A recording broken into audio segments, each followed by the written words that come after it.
يعني زي تقول من شوية عملت كذا، من شوية عملت كذا، يعني فعلا من شوية. احنا بنقول بالاندونيسي بارو اجا ولا بارو. بس يعني بارو هي معناها الاصل يعني. هي بتيجي بمعنى الجديد. لو انا ضفت بعد الشيء يعني فاء الشيء جديد، مثلا بوكو بارو يعني كتاب جديد.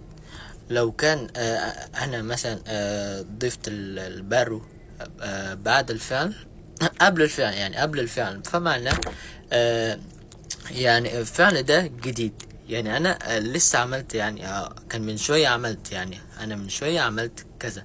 فمثلا saya baru selesai makan.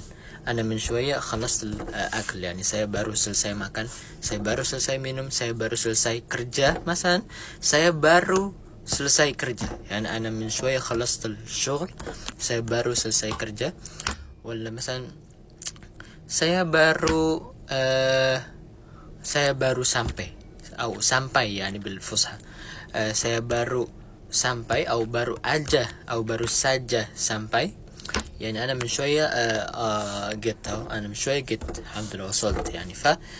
كده الله، يا ريت فيديوكم تشتركوا وسبسكرايب. في أسئلة تانية تقولي في الكومنتس. لو في طلب كمان لانضمام إلى المجموعة الناس اللي بتتعلم اللغة الإندونيسية، وكمان عكس. dan untuk teman-teman Indonesia juga yang mau belajar bahasa Arab, khususnya yang butuh dialek Mesir atau dialek Maroko, bisa bergabung di kelas bersama teman-teman lainnya. Silakan saja dihubungi di DM, nanti saya akan kasih rincian untuk kursnya seperti itu. Oke dulu, review تشتركوا كمان subscribe في أسئلة تكتبوا في الكومنتس.